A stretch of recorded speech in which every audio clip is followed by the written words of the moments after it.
شاہ صاحب گزشتہ ایام آپ دورہ پنجاب پر تھے جی، وہاں کسی مقام پر آپ نے دوران خطاب خلافت راشدہ کے حوالے سے گفتگو کی، تو وہ آپ کی گفتگو کے ایک مخصوص حصے کو اس وقت نزاعی صورت دی جا رہی ہے، جی، تو میں چاہتا ہوں آپ اس کی وضاحت کر دیں۔ بسم اللہ الرحمن الرحیم لی خمسۃ نطفی بہا حر الوباء الحاطمہ المصطفیٰ والمرتضیٰ وابناہما والسیدہ قال رسول اللہ صلی اللہ تعالی علیہ وآلہ وسلم ان ابنی ھذا سید لعل اللہ یصلح بہ بین فئتین عظیمتین من المسلمین وفی مقام الآخر قال رسول اللہ صلی اللہ تعالی علیہ وآلہ وسلم ان الحسن والحسین سیدا شباب اہل الجنہ او کما قال علیہ الصلوۃ والسلام۔ شیخ صاحب، سب سے پہلی بات میں یہ عرض کر دوں کہ چاہے وہ امام حسن لجپال سرکار کی ذات ہو، چاہے وہ امام حسین لجپال سرکار کی ذات ہو، چاہے وہ سیدہ پاک کی ذات گرامی ہو، چاہے مولا کائنات ہو، چاہے سرکار صدیق اکبر ہو، چاہے نبی پاک سے نسبت رکھنے والا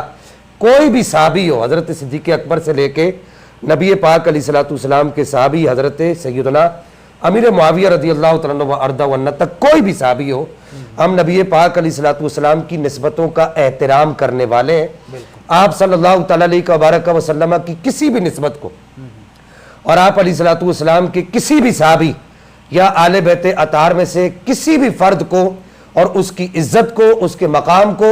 اور اس کے مرتبے کو اپنی عزت سے کم نہیں سمجھتے۔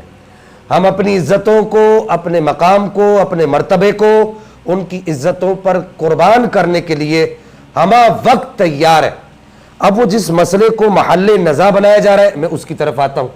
وہاں گفتگو کرتے ہوئے میں نے خلافت کی جو دو تقسیمات کی، خلافت راشدہ خاصہ اور خلافت راشدہ عامہ، تو میں نے وہاں جو لفظ استعمال کیا جناب سیدنا امام حسن لجپال سرکار کے لیے، تو میں نے وہاں پر یہ کہا کہ آپ کی جو خلافت ہے وہ خلافت راشدہ ہے۔ میں نے خلافت راشدہ کا انکار نہیں کیا، لیکن اس کے ساتھ میں نے ایک لفظ استعمال کیا خلافت راشدہ عامہ ہے۔ تو میں ان علماء جن سے میں نے مشاورت کی ان کا شکریہ ادا کرتے ہوئے یہ بات عرض کرنا چاہوں گا کہ یہ لفظ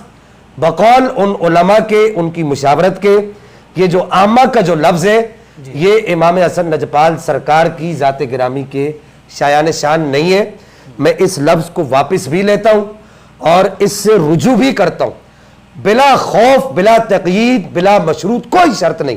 بغیر کسی شرط کے۔ اور امام حسن کی بارگاہ میں میں توبہ کا معافی کا خواستگار بھی ہوں، نبی پاک کی بارگاہ میں معافی کا خواستگار ہوں، اور سیدہ خاتون جنت سیدہ پاک سیدۃ النساء العالمین کی بارگاہ میں معافی کا خواستگار ہوں، اور اللہ جل مجدہ الکریم کی بارگاہ میں بھی میں معافی کا طلبگار ہوں کہ پاک پروردگار یہ جو الفاظ امام حسن لجپال سرکار کی شایان شان نہیں ہیں ان کو میں واپس لیتا ہوں اور ان سے توبہ کرتا ہوں۔ ایک بات اور یہاں پر میں عرض کرنا چاہوں گا، اگرچہ تعویلات اور تصریحات اور توجیہات اور تشریحات یہ میرے سامنے کتابوں کا ڈھیر لگا ہوا ہے، بہت ساری ہیں، لیکن ان تمام تعویلات کو، ان تمام تشریحات کو، ان تمام عبارات کو ایک طرف رکھتے ہوئے بار دیگر امام حسن لجپال سرکار کی بارگاہ میں میں معافی کا خواستگار ہوں کہ یہ جو عامہ کا لفظ ہے یہ آپ کی شایان شان نہیں ہے۔ میں آپ کی بارگاہ میں اور ان لوگوں کی بارگاہ میں، اہل سنت کے ان حضرات کی بارگاہ میں کہ جن کو اس سے ٹھیس پہنچی، ان سے بھی میں یہ عرض کروں گا کہ میرے ان الفاظ کو آئندہ